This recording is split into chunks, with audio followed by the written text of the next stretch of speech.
Bienvenue à l'aide en ligne pour la version canadienne du logiciel Sizer. Dans cette vidéo, on va effectuer la conception d'une colonne en utilisant le paramètre de stabilité latérale. On va maintenant démontrer l'exemple 3, colonne en bois lamellé-collé à la page 164 du Wood Design Manual 2017.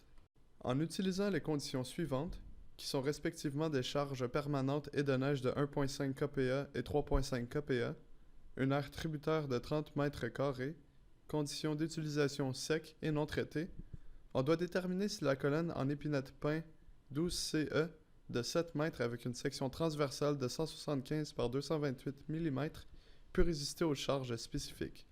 Il est important de mentionner que la colonne est fixée aux deux extrémités et contreventée à la mi-hauteur du côté étroit, comme démontré dans la figure de l'exemple. Dû à la manière dont l'élément est contreventé, l'élancement dans l'axe Y serait déterminé selon la moitié de la mi-hauteur de la colonne, étant donné qu'il y a un contrevendement au centre de l'axe faible de la colonne. La justification d'utiliser le tableau de sélection du Wood Design Manual est comme suit. Le flambage dans l'axe fort est le cas gouvernant. Ainsi, étant donné que la longueur effective de la colonne dans la direction du flambage est égale à la longueur totale de la colonne, KE-LD est égal à L, le tableau de sélection pour les colonnes peuvent être utilisés. Dans le cas contraire, le tableau ne pourrait pas être utilisé pour ce problème. Afin de déterminer la charge totale pondérée PF appliquée sur la structure, on utilisera la combinaison de charge numéro 2, 1.25D plus 1.5S, qui est la combinaison de charges critiques dans ce cas. En multipliant cela par l'aire tributaire de 30 mètres carrés, on obtient la charge totale pondérée de 214 kN. Étant donné que l'élancement est gouverné par l'entièreté de la hauteur de la colonne, on prendrait le PRX du tableau de sélection selon la hauteur de 7 mètres. Si l'élément était moins élancé et gouverné par l'élancement dans l'autre direction qui est contreventée, l'utilisation du tableau de sélection ne serait pas permise et une analyse plus détaillée en utilisant la CSA O86 serait nécessaire. Ce type d'analyse additionnelle peut rapidement et efficacement être complété dans le logiciel de Sizer.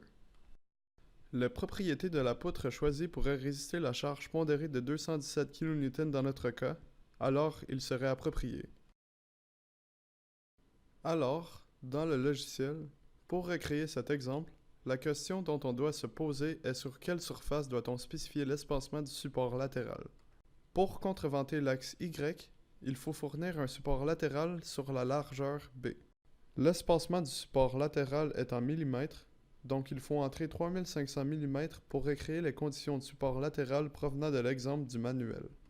On recommande de jouer avec ces paramètres dans le logiciel en ajoutant un support latéral sur la largeur et la profondeur afin d'être confortable avec le fonctionnement du logiciel. Le lien pour le fichier du projet de cet exemple est disponible dans la description ci-dessous. C'est maintenant le temps d'ajouter des charges et de générer les résultats. Étant donné que Sizer ne considère seulement que les charges spécifiques, lorsqu'on entre l'ampleur de la charge, on va ajouter une charge permanente de 45 kN et une charge de neige de 105 kN. Une fois les résultats générés, le logiciel va automatiquement pondérer ces charges suivant le code charge de la partie 4 du CNBC. Pour cet exemple, on va désactiver la fonction d'inclure le poids propre de la colonne afin que les charges considérées soient constantes avec l'exemple du livre.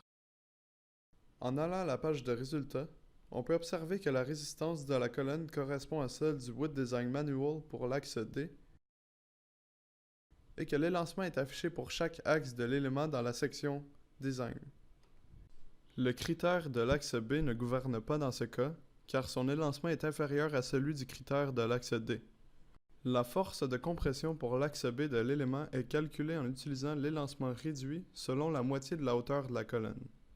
La résistance affichée est exacte, et il ne serait pas possible de déterminer cette résistance en utilisant seulement le tableau de sélection du Wood Design Manual.